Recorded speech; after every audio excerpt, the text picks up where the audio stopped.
തിരിച്ചു വരണം. ദുഷ്ടവഴികൾ വിട്ട് തിരിച്ചു വരണം. അനീതിയുടെ മാർഗങ്ങൾ വിട്ട് തിരിച്ചു വരണം. ഇസ്രായേലേ, മടങ്ങി വരിക. ദൈവസന്നിധിയിലേക്കൊരു മടക്കയാത്രയുണ്ട്, ഒരു തിരിച്ചു വരവുണ്ട്. ദൈവം കരുണ കാണിക്കുമ്പോൾ ഒരുപക്ഷെ ദൈവം കരുണ ചെയ്യണമെങ്കിൽ തിരുത്തപ്പെടുവാനും തിരിച്ചു വരുവാനുള്ള മനസ്സാന്നിധ്യം നമുക്കുണ്ടാകണം. തിരുത്തപ്പെടുവാൻ. തെറ്റുകളില്ലാത്ത ആരും ഈ ലോകത്തിലില്ല, കുറ്റങ്ങളില്ലാത്ത ആരുമില്ല. ആരാധനയിൽ വിശുദ്ധ കുർബാന ഓർമ്മിപ്പിക്കുന്ന തമ്പുരാനെ, പാപം കൂടാതെ ജീവിച്ചിട്ടുള്ളത് നീ ഒരുവൻ മാത്രമാണല്ലോ. എല്ലാവരും പാപികളാണ്. നമുക്കെല്ലാവർക്കും ഓരോരോ വൈകല്യങ്ങളുണ്ട്, വികലതകളുണ്ട്, വികല്പങ്ങളുണ്ട്. പക്ഷേ അതിനപ്പുറമാണ് വ്യാപരിക്കുന്ന ദൈവത്തിൻ്റെ കരുണ. ആ കരുണ പാപികളായ നമ്മുടെ മേൽ വ്യാപരിക്കണമെങ്കിൽ നമ്മൾ തിരുത്തപ്പെടുവാൻ പഠിക്കണം, തിരിച്ചു വരുവാൻ പഠിക്കണം. അതാണ് ഓർമ്മിപ്പിക്കുന്നത്. നിങ്ങളുടെ വഴികൾ എൻ്റെ വഴികളല്ല, നിങ്ങളുടെ വിചാരങ്ങൾ എൻ്റെ വിചാരങ്ങളല്ല. ദൈവകരുണയുടെ ബഹുലത മനസ്സിലാക്കി, അതിൻ്റെ മാഹാത്മ്യം മനസ്സിലാക്കി വഴിതിരിച്ചു വിടുവാനും തിരുത്തപ്പെടുവാനും ജീവിതത്തിൽ ദൈവത്തോട് അടുത്തിരിക്കുവാനും നമുക്ക് കഴിയണം. അപ്പോൾ കരുണയുടെ പ്രവാഹം. ഇന്ന് പ്രാർത്ഥിച്ച പ്രാർത്ഥനകളൊക്കെ ദൈവമേ കരുണ ചെയ്യണമേ എന്നാണ് പ്രാർത്ഥിക്കുന്നത്. എല്ലാ പ്രാർത്ഥനകളിലും ദൈവത്തോട് കരുണ യാചിക്കുന്നുണ്ട്. നാം പാപം ചെയ്യുമ്പോൾ ദൈവമേ നിൻ്റെ കൃപയും പ്രകാരം എന്നോട് കരുണ ചെയ്യണമെന്ന് പ്രാർത്ഥിക്കുന്നു. രോഗികളാക്കി മാറുമ്പോൾ ദൈവമേ ഞങ്ങളോട് കരുണ ചെയ്യണമെന്ന് പ്രാർത്ഥിക്കുന്നു. ദൈവത്തിൻ്റെ കൃപയും കരുണയും ജീവിതത്തിൻ്റെ എല്ലാ മേഖലകളെയും സ്പർശിക്കുന്നതാണ്. എല്ലാ മേഖലകളിലും അനിവാര്യമാണ്. ദൈവകരുണയില്ലാതെ ഒരു നിമിഷം പോലും ഈ ലോകത്തിൽ നമുക്ക് നിലനിൽക്കുവാൻ സാധിക്കില്ല. നമുക്ക് കുഞ്ഞുങ്ങൾക്ക് സമ്പാദ്യങ്ങൾ വർദ്ധിപ്പിക്കാൻ ഓടി നടക്കുന്നവരാണ് നമ്മൾ. പക്ഷെ അവർക്ക് ആവശ്യമായിരിക്കുന്നതിൻ്റെ സമ്പാദ്യമൊന്നുമല്ല, മറിച്ച് തമ്പുരാൻ്റെ കൃപ തലമുറകളിൽ വ്യാപരിക്കുന്ന, തലമുറകളിലേക്ക് പകർന്നു കൊടുക്കുന്ന ദൈവ കരുണയാണ് തലമുറകൾക്ക് ആവശ്യമായിരിക്കുന്നതെന്ന് തിരിച്ചറിയുവാൻ തക്കവണ്ണം പ്രിയമുള്ളവരെ ഇടയാകണം. ഞാൻ നിന്നോട് കരുണ കാണിക്കും. I have compassion on his dwelling. കഷ്ടകാലത്ത് യാക്കോബിന് നൽകുന്ന രണ്ടാമത്തെ വാഗ്ദത്തം ഇതാണ്. ഒന്നാമത് ഓർമ്മിപ്പിച്ചു, ഞാൻ നിന്നോട് കൂടെ ഇരുന്ന് നിന്നെ രക്ഷിക്കും, കാരണം നീ എനിക്ക് വിലയേറിയവനും മാന്യനുമാണ്. ഞാൻ നിന്നെ പേർ ചൊല്ലി വിളിച്ചിരിക്കുന്നു, ഞാൻ നിന്നെ തെരഞ്ഞെടുത്തിരിക്കുന്നു. രണ്ടാമത്തെ വാഗ്ദത്തം, ഞാൻ നിൻ്റെ ഗൃഹങ്ങളോട് നിൻ്റെ നിവാസങ്ങളോട് കരുണ കാണിക്കുമെന്നുള്ളതാണ്. മൂന്നാമത്തെ വാഗ്ദത്തം ഇതാണ്. യിരെമ്യാ പ്രവചന പുസ്തകം 30-ാം അധ്യായത്തിൻ്റെ 11-ാമത്തെ വാക്യം ശ്രദ്ധയോട് വായിക്കേണ്ട ഒരു വേദഭാഗമാണ്. ഞാൻ നിന്നെ ന്യായത്തോടുകൂടി ശിക്ഷിക്കും, ശിക്ഷിക്കാതെ വിടുകയുമില്ല. ഞാൻ നിന്നെ ന്യായത്തോടുകൂടെ ശിക്ഷിക്കും, നിന്നെ ശിക്ഷിക്കാതെ വിടുകയുമില്ല. I will discipline you in just measure and I will by no means leave you unpunished. ഞാൻ നിന്നെ ശിക്ഷിക്കും, ശിക്ഷിക്കാതെ വിടുകയില്ല. പക്ഷേ എങ്ങനെയാണ് ഞാൻ നിന്നെ ശിക്ഷിക്കുന്നത്? ന്യായത്തോടു കൂടി ഞാൻ നിന്നെ ശിക്ഷിക്കും. ദൈവത്തിൻ്റെ നമ്മുടെ തെറ്റുകൾ നമ്മളെ വീണ്ടെടുക്കുന്നത്. ശിക്ഷിക്കപ്പെടുമെന്നെങ്കിലും രക്ഷപ്പെടുവാനുള്ള വഴിയൊരുക്കുന്നത് ദൈവത്തിൻ്റെ ന്യായമാണ്. സൂത്താറ പ്രാർത്ഥനയിൽ അച്ഛന്മാർ ഒരുമിച്ച് പാടി മനോഹരമായ പാട്ട് കേട്ട് നമ്മൾ ആസ്വദിച്ചവരാണ്. നിന്നോട് പാപം ചെയ്ത് ഉടയോനെ കോപിപ്പിച്ചു മലിനതയാൽ ഞങ്ങൾ.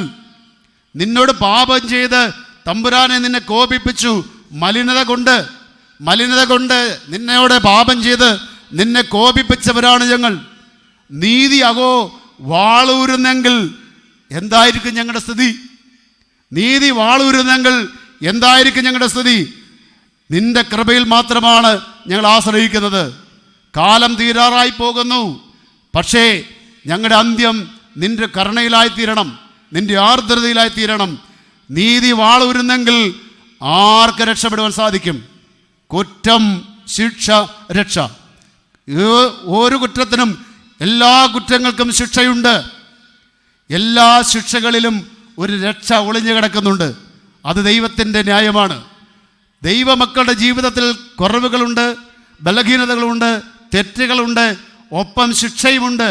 പക്ഷേ ആ ശിക്ഷയിൽ ഒരു രക്ഷ ഒളിഞ്ഞു കിടക്കുന്നുണ്ട്.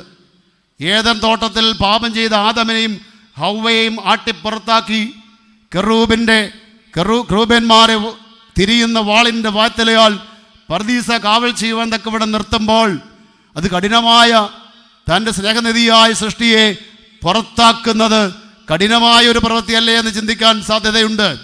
പക്ഷേ ഓർക്കണം പ്രിയമുള്ളവരെ, അവിടെയും പ്രകടിപ്പിക്കുന്നത് നിതാന്തമായ നിത്യമായ സ്നേഹമാണ്. മുറിവേറ്റ ഹൃദയത്തോടെയാണ് ആദമിനെ തോട്ടത്തിൽ നിന്ന് ദൈവം പുറത്താക്കുന്നത്. സന്തോഷത്തോടു കൂടിയല്ല. നമ്മുടെ കുഞ്ഞുങ്ങൾ തെറ്റ് ചെയ്യുമ്പോൾ അവരെ നമ്മൾ ശിക്ഷിക്കുന്നത് സന്തോഷത്തോടു കൂടിയല്ല, മുറിവേറ്റ ഹൃദയത്തോടു കൂടിയാണ് ആദമിനെ തോട്ടത്തിൽ നിന്ന് ദൈവം പുറത്താക്കുന്നത്. ആ മുറിവ് കാൽവരി ക്രൂശിൽ നമ്മൾ കാണുന്നുണ്ട്. കാൽവരി ക്രൂശിൽ ആ മുറിവുകൾ കൊണ്ട് തന്നെ, തൻ്റെ വിലാപ്പുറത്ത് ചങ്കിലേറ്റ ആ മുറിവുകൾ കൊണ്ട് തന്നെ അവനെ യഥാസ്ഥാനപ്പെടുത്തുന്ന, നഷ്ടപ്പെട്ട പറുദീസയിലേക്ക് ആദമിനെ പുനഃപ്രവേശിപ്പിക്കുന്ന ദൈവത്തിൻ്റെ സ്നേഹം, ദൈവത്തിൻ്റെ ന്യായം. ഞാൻ നിന്നെ ശിക്ഷിക്കും, ശിക്ഷിക്കാതെ വിടുകയില്ല. തമ്പുരാൻ നമ്മളെ ശിക്ഷിക്കുമ്പോൾ ആ ശിക്ഷയിൽ ഒരു രക്ഷ ഒളിഞ്ഞു കിടക്കുന്നുള്ളത് മനസ്സിലാക്കണം. നഹൂം പ്രവാചകന്റെ പുസ്തകം 1-ാം അധ്യായത്തിൻ്റെ 3-ാമത്തെ വാക്യത്തിൽ ഓർമ്മിപ്പിക്കുന്നു, യഹോവ ദീർഘക്ഷമയും മഹാശക്തിയുമുള്ളവൻ, അവൻ ഒരിക്കലും ശിക്ഷിക്കാതെ വിടുകയില്ല. നമ്മൾ അനുഭവിക്കുന്ന എന്തെങ്കിലുമൊക്കെ പ്രയാസമുണ്ടെങ്കിൽ അതിൻ്റെ പിന്നിൽ ഒരു തെറ്റുണ്ടെന്ന് തിരിച്ചറിയണം. നമുക്ക് തെറ്റില്ലെങ്കിൽ ഒരിക്കൽ നമ്മളെ ശിക്ഷിക്കില്ലെന്ന് ഉള്ള ബോധം ഉള്ള ഒരാളാണ് ഞാൻ. നമ്മൾ ചെയ്യുന്ന തെറ്റുകൾക്ക് ശിക്ഷയുണ്ടാകണം. കാരണം ആ ശിക്ഷയിൽ ഒരു ന്യായമുണ്ട്, ആ ന്യായത്തിൽ ഒരു രക്ഷയുണ്ട്. ഓരോ തെറ്റിലും ഒരു ശിക്ഷ ഒളിഞ്ഞു കിടക്കുന്നുണ്ട്, ഓരോ ശിക്ഷയിലും ഒരു രക്ഷയും ഒളിഞ്ഞു കിടക്കുന്നുണ്ട്. അതാണ് ദൈവത്തിൻ്റെ വീണ്ടെടുപ്പിൻ്റെ ന്യായം, ദൈവരക്ഷയുടെ ന്യായം, ദൈവനീതിയുടെ ന്യായം എന്ന് പറയുന്നത്. അതാണ് ദൈവത്തിൻ്റെ ശിക്ഷാവിധി എന്ന് പറയുമ്പോൾ അതെന്തിനു വേണ്ടിയിട്ടാണ്? ദൈവം നമ്മെ ശിക്ഷിക്കുമ്പോൾ അത് നമ്മളെ തിരുത്തുവാനാണ്, അത് നമ്മളെ ശുദ്ധീകരിക്കുവാൻ വേണ്ടിയിട്ടാണ്. ഏത് ശിക്ഷയ്ക്ക് പുറകിലും ഒരു തെറ്റുണ്ടെന്ന് തന്നെ നിങ്ങൾ ചിന്തിച്ചുകൊള്ളണം. അബ്രഹാം പിതാവിൻ്റെ ബോവൂസയിൽ പാടുന്നുണ്ട്, നന്മയ്ക്കുള്ള ഓരോ വിഘ്നം നമ്മളിൽ തന്നെയാകുന്നു. നന്മയ്ക്കുള്ള ഓരോ വിഘ്നവും ഓരോ തടസ്സവും നമ്മളിൽ തന്നെയാകുന്നു. കാരണം എന്താണ്? അബ്രഹാം പിതാവ് പറയുകയാണ്, തൻ്റെ മഹാകാരുണ്യത്തെ ദൈവം ഒരിക്കലും പുറകോട്ട് പിടിക്കുന്നില്ല. തൻ്റെ മഹാകരുണയെ ദൈവം ഒരിക്കലും അതിൽ നിന്ന് പിന്തിരിയുന്നില്ല. നന്മയ്ക്കുള്ള വിഘ്നം, ശിക്ഷാവിധിക്കുള്ള കാരണം നമ്മിൽ തന്നെയാകുന്നു. അതുതന്നെയാണ് യെശയ്യാ പ്രവചന പുസ്തകം 59-ാം അധ്യായത്തിൽ വായിക്കുന്നത്. രക്ഷിക്കപ്പെടുവാൻ കേൾക്കാതിരിപ്പാൻ തക്കവണ്ണം എൻ്റെ ചെവി മന്ദമായിട്ടില്ല. നിങ്ങളുടെ പാപങ്ങളാണ് നിങ്ങളെയും എന്നെയും തമ്മിൽ വേർതിരിക്കുന്നത്. രക്ഷിപ്പാൻ കഴിയാതെ വണ്ണം എൻ്റെ കൈ കുറുകിയിട്ടില്ല, കേൾപ്പാൻ കഴിയാതെ വണ്ണം എൻ്റെ ചെവി മന്ദമായിട്ടില്ല. ഇവിടെയാണ് പ്രശ്നം. നിൻ്റെ ജീവിതത്തിൻ്റെ തെറ്റുകൾ, ജീവിതത്തിൻ്റെ കുറവുകൾ, ഓരോ തെറ്റ് ചെയ്യുമ്പോഴും പ്രാർത്ഥിക്കണം പ്രിയമുള്ളവരെ, തമ്പുരാനെ ശിക്ഷിക്കപ്പെടണം. ഓരോ തെറ്റ് ചെയ്യുമ്പോഴും നമ്മൾ ആഗ്രഹിക്കുന്നത് എന്താണ്? ദൈവമേ ഞങ്ങളെ ഒന്ന് ശിക്ഷിക്കല്ല എന്നാണ് പ്രാർത്ഥിക്കുന്നത്. ആ ശിക്ഷയില്ലെങ്കിൽ അവിടെ രക്ഷയില്ല. ശിക്ഷിക്കപ്പെടുന്നിടത്ത് മാത്രമേ രക്ഷയുണ്ടാകുകയുള്ളൂ, അനുഗ്രഹമുണ്ടാകുകയുള്ളൂ. അതുകൊണ്ട് ഓരോ തെറ്റ് ചെയ്യുമ്പോഴും ഒരു ഭക്തനാണ് നമ്മളെങ്കിൽ, ഭക്തൻ്റെ ബോധത്തിലാണ് ജീവിതമെങ്കിൽ ആ തെറ്റിന് ശിക്ഷ അനുഭവിക്കുവാൻ കൂടി നമ്മൾ തയ്യാറെടുക്കണം. എങ്കിലേ അനുഭവിക്കുന്ന രക്ഷയുടെ നന്മകൾ രുചിച്ചറിയുവാൻ നമുക്ക് സാധിക്കുകയുള്ളൂ. പക്ഷേ പ്രാർത്ഥിക്കണം. എങ്ങനെ പ്രാർത്ഥിക്കണം? 6-ാം സങ്കീർത്തനത്തിൽ ദാവീദ് പ്രാർത്ഥിക്കുന്ന പോലെ പ്രാർത്ഥിക്കണം. തമ്പുരാനെ, യഹോവേ, നിൻ്റെ കോപത്തിൽ എന്നെ ശിക്ഷിക്കരുത്. കാരണം നീതി വാളൂരുന്നെങ്കിൽ നിലനിൽക്കുവാൻ ഞങ്ങൾക്ക് കഴിയുകയില്ല. ഞങ്ങൾ നശിച്ചു പോകും, ഞങ്ങൾ വീണു പോകും, ഞങ്ങൾ പട്ടുപോകും. നിൻ്റെ കൃപയാൽ ഞങ്ങളെ നീ ശിക്ഷിച്ചു കൊള്ളണം. നിൻ്റെ കോപത്തിൽ ഞങ്ങളെ ശിക്ഷിക്കരുത്, നിൻ്റെ ക്രോധത്തിൽ ഞങ്ങളെ ദണ്ഡിപ്പിക്കരുത്. നിൻ്റെ ആർദ്ര കരുണയാൽ അപ്പന് മക്കളോട് കരുണ തോന്നുന്നത് പോലെ ഭക്തന്മാരിൽ ദൈവം കരുണ തോന്നും. അപ്പൻ മക്കളെ ബാലശിക്ഷ നൽകി ശിക്ഷിക്കുന്ന പോലെ ദൈവം തൻ്റെ ഭക്തന്മാരെ ബാലശിക്ഷ നൽകി വളർത്തിക്കൊള്ളും. ഓരോ തെറ്റ് ചെയ്യുമ്പോഴും യഥാർത്ഥ ഭക്തനാണെങ്കിൽ, രക്ഷിക്കപ്പെടുവാൻ ആഗ്രഹമുണ്ടെങ്കിൽ, നിത്യത അവകാശമാക്കുവാൻ ആഗ്രഹിക്കുന്നുവെങ്കിൽ ഓരോ തെറ്റ് ചെയ്യുമ്പോഴും പ്രാർത്ഥിക്കണം, തമ്പുരാനെ ഇതിനുള്ള ശിക്ഷ ഇപ്പോൾ തന്നെ തരണമെന്ന്. ഞാനങ്ങനെ പ്രാർത്ഥിക്കുന്ന ഒരാളാണ്. കാരണം ജീവിതത്തിൽ ഒരു ദിവസം ചെയ്തു കൂട്ടുന്ന തിന്മകൾ, ദുഷ്ടതകൾ, ഒരാഴ്ചക്കാലം ചെയ്തു കൂടുന്ന തെറ്റുകൾ, ഒരു മാസം ചെയ്യുന്ന തെറ്റുകൾ, ഈ കാലങ്ങളൊക്കെ ചെയ്തു പോയിട്ടുള്ള തെറ്റുകൾക്ക് ശിക്ഷിക്കപ്പെടാതെ പോവുകയാണെങ്കിൽ എന്തായിരിക്കും അവസാനം? അവസാനം എന്തായിരിക്കും? നിത്യശിക്ഷാവിധി. എവിടെയാണ് നമ്മുടെ സ്ഥാനം? അതുകൊണ്ട് ഓരോ ദിവസവും ശിക്ഷിക്കപ്പെട്ട്, രക്ഷിക്കപ്പെട്ട്, ശുദ്ധീകരിക്കപ്പെട്ട് മര്യാദയ്ക്ക് നടക്കുവാൻ നമ്മൾ പഠിക്കണം. ഓരോ തെറ്റും രക്ഷിക്കപ്പെടുവാൻ, ആ തെറ്റിൽ ഒളിഞ്ഞു കിടക്കുന്ന നന്മകൾ മനസ്സിലാക്കി ശിക്ഷിക്കപ്പെടുവാൻ ആഗ്രഹിച്ച് രക്ഷയുടെ അനുഗ്രഹം പ്രാപിച്ച് കൃപയോട് അനുഗ്രഹത്തോട് നന്മകളോട് ജീവിക്കുവാൻ പ്രിയമുള്ളവരെ പഠിക്കണം. ഞാൻ നിന്നെ ശിക്ഷിക്കും, പക്ഷേ നിന്നെ ന്യായത്തോടു കൂടി മാത്രമാണ് ഞാൻ നിന്നെ ശിക്ഷിക്കുന്നത്. യെശയ്യാ പ്രവചന പുസ്തകം 38-ാം അധ്യായത്തിൽ ഹിസ്കിയാവിന് മരിക്കത്തക്ക രോഗം പിടിച്ചു. നിന്റെ ആയുസ് തീർന്നു പോയി, നീ മരിച്ചു പോകും, നിന്റെ ഗ്രഹകാര്യങ്ങളൊക്കെ നേരെയാക്കിക്കൊള്ളുക എന്ന് യെശയ്യാ പ്രവാചകൻ മുഖാന്തരം ഹിസ്കിയാ രാജാവിനോട് ദൈവം അറിയിച്ചു. ഹിസ്കിയാവ് മുഖം ചുവരിന് നേരെ ചേർത്ത് വെച്ചു, ദൈവത്തോട് നിലവിളിച്ചു, പ്രാർത്ഥിച്ചു. യെശയ്യാ പ്രവാചകനെ തിരിച്ച് കൊട്ടാരത്തിലേക്ക് വിട്ട് അവൻ്റെ പ്രാർത്ഥന കേട്ടതിനാൽ അവൻ്റെ ആയുസിനോട് 15 സംവത്സരക്കാലം നീട്ടിക്കൊടുക്കുമെന്ന് യഹോവ അരുളപ്പാട് കൊടുത്തു. പക്ഷേ അതിനുശേഷം ഹിസ്കിയാ രാജാവ് ദൈവത്തിന് പാട്ട് പാടി. ആ പാട്ടിൽ ഒരു വാചകമുണ്ട്, വളരെ ശ്രദ്ധേയമായൊരു പാട്ടാണ്. സമാധാനത്തിന് വേണ്ടി എനിക്ക് അത്യന്തം കയ്പായത് ഭവിച്ചു, സമാധാനത്തിന് വേണ്ടി എനിക്ക് അത്യന്തം കയ്പായത് ഭവിച്ചു. അതുകൊണ്ട് എൻ്റെ ജീവിതകാലമൊക്കെയും ഇനി ഞാൻ മര്യാദയ്ക്ക് നടക്കും. ഓരോ ശിക്ഷയും മര്യാദയ്ക്ക് നടക്കുവാനുള്ള ഓരോ അനുഭവമാണെന്ന് തിരിച്ചറിയണം പ്രിയമുള്ളവരെ.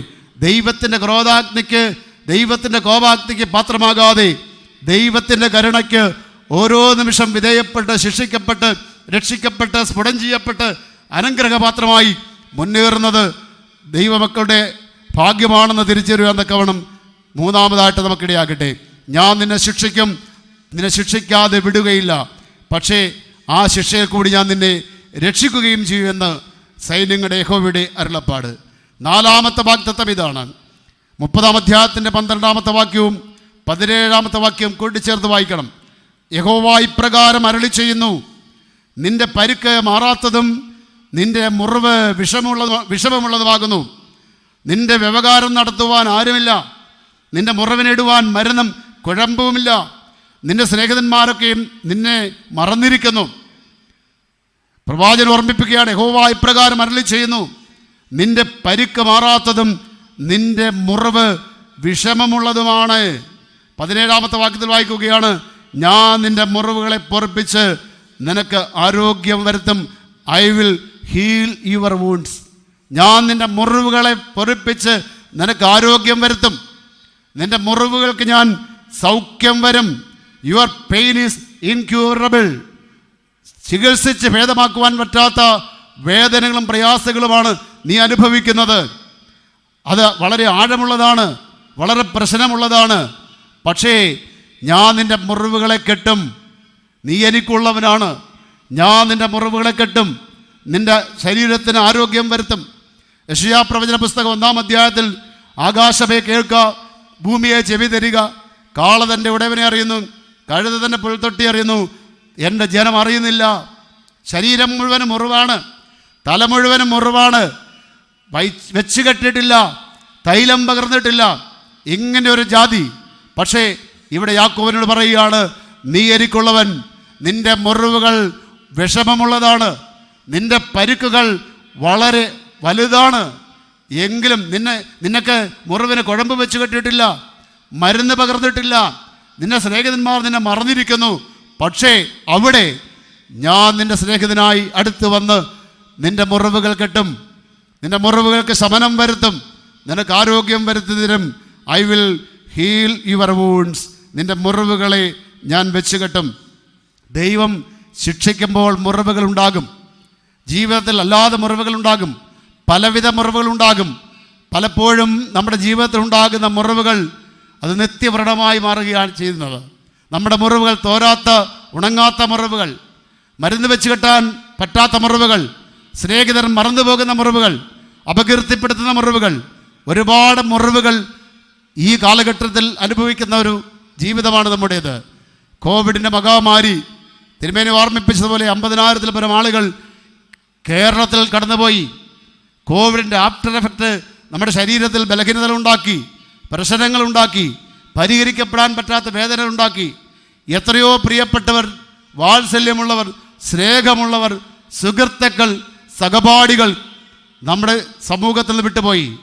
അവിടെയൊക്കെ കുടുംബങ്ങളുണ്ടായ മുറിവുകൾ, വേദനകൾ, നിൻ്റെ മുറിവുകൾ, നിൻ്റെ വേദനകൾ ഇൻക്യൂറബിളാണ്, പരിഹരിക്കാൻ പറ്റാത്തതാണ്, ചികിത്സിച്ച് ഭേദമാക്കാൻ പറ്റാത്തതാണ്. പക്ഷേ തമ്പുരാൻ ഓർമ്മിപ്പിക്കുന്നു, നിനക്ക് സ്നേഹിതന്മാരില്ല, നിനക്ക് സൗഖ്യമാക്കുവാൻ നിനക്ക് മരുന്നില്ല, നിനക്ക് കുഴമ്പില്ല, എന്നാൽ ഞാൻ നിന്നെ സൗഖ്യമാക്കും. അസാധ്യമായിരിക്കുന്ന ഇടങ്ങളിൽ തമ്പുരാൻ തരുന്ന വളരെ അനുഗ്രഹിക്കപ്പെട്ട സൗഖ്യങ്ങൾ, കൃപകൾ.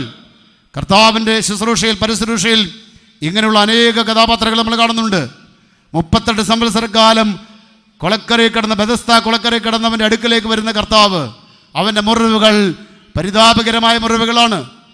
ആരും തൊടുവാൻ ആഗ്രഹിക്കാത്ത അകറ്റി നിർത്തിയിരുന്ന കുഷ്ഠരോഗിയുടെ മുറിവുകൾ പരിതാപകരമായി ഇൻക്യൂറബിൾ ആയിട്ടുള്ള മുറിവുകളാണ്, വേദനകളാണ്. പക്ഷെ അവൻ്റെ അടുക്കലൊക്കെ കർത്താവ് കടന്നു വന്നു. കർത്താവരെയൊക്കെ സൗഖ്യമാക്കി, അവരൊക്കെ സൗഖ്യമാക്കി. അടുത്ത് വന്ന് നല്ല ശമരിയാക്കാരനെ പോലെ ലോകം നമ്മളെ തിരസ്കരിച്ചാലും ഉപയോഗിക്കുന്ന ഔഷധങ്ങൾ ഫലപ്രദമായില്ലെങ്കിലും, തിരുമേനി ആദ്യമേ ഓർമ്മിപ്പിച്ചതുപോലെ ഉസ്താദ് സിനിമയുടെ ഒരു അനുഭവം ഓർമ്മിപ്പിച്ചല്ലോ.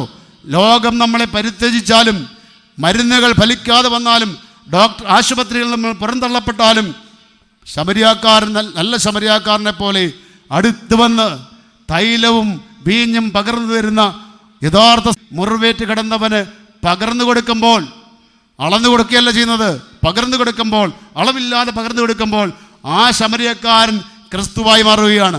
ആ ശമരിയക്കാരൻ മുറിവ് കിട്ടുന്ന യഹോവയായി മാറുകയാണ്. നിന്റെ മുറിവുകൾ വളരെ ആഴത്തിലുള്ളതാണ്, പരുക്കുകൾ അഗാധമാണ്, വേദനകൾ അപാരമാണ്. പക്ഷേ നിനക്ക് തരുന്ന വാഗ്ദത്തം എന്താണ്? I will heal your wounds. നിന്റെ മുറിവുകൾ ഞാൻ കെട്ടി, ഞാൻ നിന്നെ സൗഖ്യമാക്കും.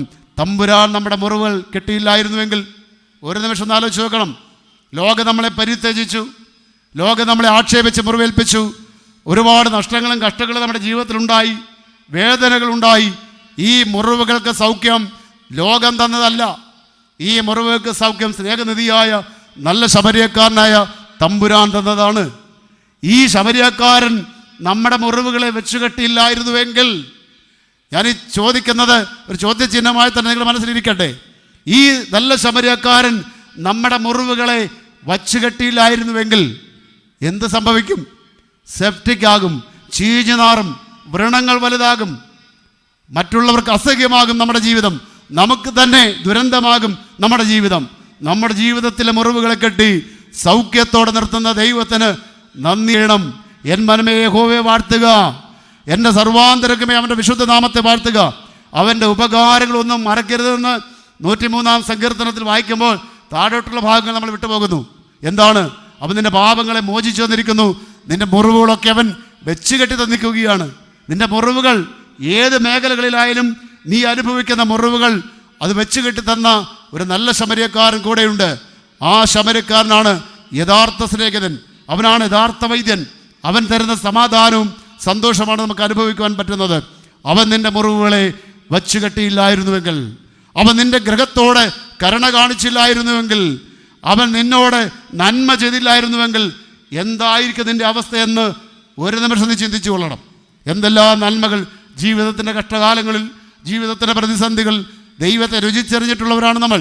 പക്ഷേ പലപ്പോഴും നന്മകളും കൃപകളും അടിക്കടി കുന്നുകൂടുമ്പോൾ ദൈവത്തെ മറന്ന് ജീവിക്കുന്നു. ആവർത്തന പുസ്തകം 6-ാം അധ്യായത്തിൽ ഓർമ്മിപ്പിക്കുന്നുണ്ട്, നീ ദേശത്ത് വന്ന് നല്ല വീട് വെച്ച് പാർക്കുമ്പോൾ യഹോവയെ മറക്കാതിരിപ്പാൻ സൂക്ഷിച്ചുകൊള്ളുവീൻ. നീ തിന്ന് തൃപ്തനാകുമ്പോൾ ദൈവത്തെ മറക്കാതിരിപ്പാൻ സൂക്ഷിച്ചുകൊള്ളുവീൻ. നിനക്ക് സമ്പാദ്യങ്ങൾ പെരുകി, കന്നുകാലികൾ കൂടി, സമ്പാദ്യങ്ങൾ പെരുകി, ബാങ്ക് നിക്ഷേപങ്ങൾ വർദ്ധിക്കുമ്പോൾ യഹോവയെ മറക്കാതിരിപ്പാൻ സൂക്ഷിച്ചുകൊള്ളുവീൻ. ദൈവത്തെ മറന്ന് ജീവിക്കരുത്, ദൈവത്തോട് നന്ദികേട് കാണിക്കരുത്. അവൻ നിന്നോട് കൃപ ചെയ്തു, നിന്റെ മുറിവുകൾ കെട്ടി, നിന്റെ ഗ്രഹത്തോട്, നിന്റെ തലമുറയോട് കരുണ കാണിച്ചു. ദൈവത്തിൻ്റെ കരുണകളെയും ദൈവത്തിൻ്റെ സാന്നിധ്യബോധത്തെയൊക്കെ തിരിച്ചറിഞ്ഞ് നല്ല ഭക്തന്മാരായി വിശുദ്ധരായി ജീവിപ്പാൻ ഇടയാകണം. പ്രിയമുള്ളവരെ, ഒരു ചിന്ത കൂടി ഓർമ്മിപ്പിച്ചുകൊണ്ട് ഞാൻ എൻ്റെ വാക്കുകൾ ഉപസംഹരിക്കും. 5-ാമതായി 30-ാം അധ്യായത്തിൻ്റെ 21-ാമത്തെ വാക്യത്തിൽ വായിക്കുന്നു, ഞാൻ അവനെ അടുപ്പിക്കും. I will make him draw near and he shall approach me. അനുഗ്രഹിക്കപ്പെട്ട ചിന്തയാണ്. ഞാൻ അവനെ അടുപ്പിക്കും, അവൻ എന്നോട് അടുക്കും. അല്ലാതെ എന്നോട് അടുപ്പാൻ ധൈര്യമുള്ളവൻ ആരാണ്? അങ്ങനെ നിങ്ങൾ എനിക്ക് ജനമായും ഞാൻ നിങ്ങൾക്ക് ദൈവവുമായിരിക്കും. I will make him draw near. ഞാൻ അവനെ എന്നോട് ചേർത്ത് നിർത്തും, എന്നോട് വലിച്ചടുപ്പിക്കും. എന്നിട്ടോ അവൻ എന്നോട് അടുത്ത് വരും. ഇതാണ് ഞാനും എൻ്റെ ദൈവം തമ്മിലുള്ള ബന്ധം. ദൈവം എന്നെ വിളിച്ച് ചേർത്ത് നിർത്തിയിരിക്കുന്നു. എവിടെ നിന്ന്? 40-ാം സങ്കീർത്തനത്തിൽ അതിന് മറുപടിയുണ്ട്. ഞാൻ യഹോവയ്ക്ക് വേണ്ടി കാത്തുകാത്തിരുന്നു. നാശകരമായ കുഴിയിൽ നിന്നും കുഴഞ്ഞ ചേറ്റിൽ നിന്നും അവനെ പിടിച്ചു, പാറമേലെന്നെ നിർത്തി, എൻ്റെ ഗമനത്തെ സ്ഥിരമാക്കി, എൻ്റെ വായിൽ പുതിയൊരു പാട്ട് തന്നു. അത്ഭുതകരമായൊരു ജീവിതം. പലരും അത് കണ്ട് അത്ഭുതപ്പെടും. തമ്പുരാൻ എന്നെ തിരഞ്ഞെടുത്ത് വിളിച്ച് തന്നോട് അടുപ്പിച്ച് നിർത്തുന്നു. ദൈവത്തോട് ചേർന്നിരിക്കുവാൻ പറ്റുന്നത്, ഇന്നിവിടെ പ്രസംഗിക്കാൻ പറ്റുന്നത്, പള്ളികളിൽ വിശുദ്ധ കുർബാന അർപ്പിക്കാൻ പറ്റുന്നത്, ദൈവത്തോട് ചേർന്ന് ജീവിക്കുവാൻ കിട്ടുന്നത് എൻ്റെ മിടുക്കുകൊണ്ടല്ല, എൻ്റെ കുടുംബത്തിൻ്റെ മിടുക്കുകൊണ്ടല്ല. അവൻ എന്നെ അടുപ്പിച്ച് ചേർത്ത് നിർത്തിയിരിക്കുന്നു. I will make him draw near and he shall approach me. അവൻ എന്നോട് ചേർന്ന് നിൽക്കും, ഞാൻ അവനെ അടുപ്പിക്കും, അവൻ എന്നോട് അടുക്കും. അല്ലാതെ എന്നോട് അടുപ്പാൻ ആർക്കാണ് ധൈര്യമുള്ളത്? തമ്പുരാൻ്റെ കൃപയില്ലാതെ ഒരു മനുഷ്യനും തമ്പുരാനോട് ചേർന്ന് നിൽക്കുകയില്ല. വിളിച്ചടിപ്പിച്ച് ചേർത്ത് വച്ചിരിക്കുന്ന ബന്ധം, അതാണ് ഞാനും എൻ്റെ ദൈവം തമ്മിലുള്ള ബന്ധം. വിളിച്ചടിപ്പിച്ച് എൻ്റെ മെറിട്ട് നോക്കാതെ, എൻ്റെ വിശുദ്ധി നോക്കാതെ വിളിച്ചടിപ്പിച്ച് ചേർത്ത് തന്നോട് ചേർത്ത് വച്ചിരിക്കുന്ന ഒരു ബന്ധം. ആ ബന്ധമാണ് ഞാനും എൻ്റെ ദൈവം തമ്മിലുള്ള ബന്ധം. ആ ബന്ധം ദൃഢമാകുമ്പോൾ നിങ്ങൾ എനിക്ക് ജനമായിരിക്കും, ഞാൻ നിങ്ങൾക്ക് ദൈവമായിരിക്കും. ദൈവബന്ധത്തിന് ദൃഢത എന്താണ്? ദൈവം നമ്മളോട് ചേർന്നിരിക്കുമ്പോഴും നമ്മൾ അവനോട് പറ്റിച്ചേർന്നിരിക്കുമ്പോഴും ഉണ്ടാകുന്ന ബന്ധമാണ് ദൈവബന്ധത്തിൻ്റെ ദൃഢത എന്ന് പറയുന്നത്. ആ ബന്ധത്തിൽ നിന്ന് അകന്നു പോകുമ്പോൾ നമ്മുടെ ദൈവികത നഷ്ടപ്പെട്ടു പോകുന്നു, നന്മകൾ നഷ്ടപ്പെട്ടു പോകുന്നു, അനുഗ്രഹം നഷ്ടപ്പെട്ടു പോകുന്നു. ഏറ്റവും വലിയ പരാജയം എന്താണ്? ഏറ്റവും വലിയ പാപം എന്താണ്?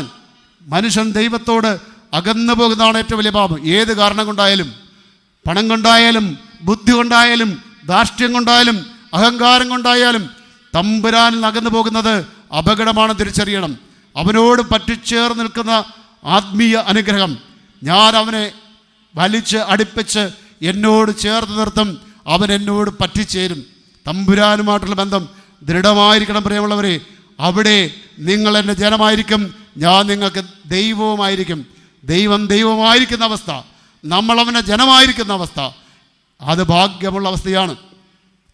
യഹോവ ദൈവമായിരിക്കുന്ന ജനം ഭാഗ്യമുള്ളവരാണ്. തമ്പുരാൻ നയിക്കുന്ന ജനം ഭാഗ്യമുള്ളവരാണ്. അവനോട് ചേർന്നിരിക്കുന്ന ജനം ഭാഗ്യമുള്ളവരാണ്. ദൈവത്തോട് വിളിച്ചടിപ്പിച്ചിരിക്കുന്ന ദൈവസ്നേഹം, ആ ദൈവസ്നേഹത്തെ പുറന്തള്ളിക്കളയാതെ ആ സ്നേഹം രുചിച്ചറിഞ്ഞ് അവനോട് പറ്റിച്ചേർന്ന് നിൽക്കുന്ന ആത്മീയ അനുഗ്രഹം ഉണ്ടാകണം. കഷ്ടകാലത്ത് യാക്കോബിന് നൽകുന്ന 5ാമത്തെ വാഗ്ദത്തം ഇതാണ്: ഞാൻ നിന്നെ ചേർത്ത് പിടിക്കും, ഞാൻ നിന്നെ ചേർത്ത് നിർത്തും, നീ എനിക്ക് ജനമായിരിക്കും, നീ എൻ്റെ അവകാശമായിരിക്കും. പ്രിയമുള്ളവരെ, യാക്കോബിൻ്റെ ദൈവം നൽകുന്ന 5 വാഗ്ദത്തങ്ങൾ ഞാൻ ഓർമ്മിപ്പിച്ച ചിന്തയാണ്. എല്ലാ മുഖവും വിളറിയിരിക്കുന്നത് ഞാൻ കാണുന്നു. അതേ കഷ്ടം, അത് യാക്കോബിന് കഷ്ടകാലം തന്നെ, എങ്കിലും യഹോവ അവനെ വിടുവിക്കും. കഷ്ടകാലത്ത് യാക്കോബിൻ്റെ ദൈവം തൻ്റെ ദാസനായിരിക്കുന്ന യാക്കോബിന് നൽകുന്ന 5 വാഗ്ദത്തങ്ങളാണ് ഞാൻ ഓർമ്മിപ്പിച്ചത്. 1, ഞാൻ നിന്നോട് കൂടെ ഇരുന്ന് നിന്നെ രക്ഷിക്കും. 2, നിൻ്റെ ഗൃഹത്തോട് നിൻ്റെ നിവാസങ്ങളോട് ഞാൻ കരുണ കാണിക്കും. 3, ഞാൻ നിന്നെ ശിക്ഷിക്കും, ശിക്ഷിക്കാതെ വിടുകയില്ല, എങ്കിലും ഞാൻ നിന്നെ രക്ഷിക്കും. 4 ഓർമ്മിപ്പിച്ചത്, ഞാൻ നിൻ്റെ മുറിവുകൾ വളരെ പരിതാപകരമാണ്, പക്ഷേ നിൻ്റെ മുറിവുകളെ കെട്ടി നിനക്ക് സൗഖ്യം വരുത്തും. 5 ഓർമ്മിപ്പിച്ചത്, ഞാൻ നിന്നെ ചേർത്ത് നിർത്തും, നീ എന്നോട് ചേർന്ന് നിൽക്കും. അങ്ങനെ ദൈവവും ഞാനും തമ്മിലുള്ള ബന്ധം സുദൃഢമായി തീരും.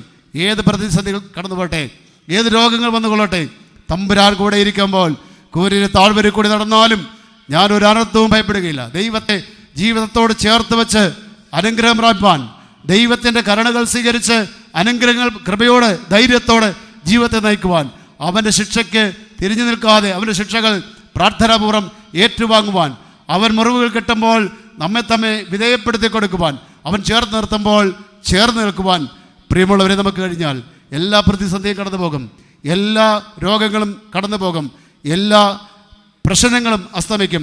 തമ്പുരാൻ കൂടെയുണ്ട്. യഹോവ ദൈവമായിരിക്കുന്ന ജനം ഭാഗ്യമുള്ളതെന്ന് ഉറക്കെ പറയുവാൻ നമുക്ക് കഴിയണം. ദൈവത്തോട് പറ്റിച്ചേർന്ന് നിൽക്കുവാൻ നമുക്ക് കഴിയണം.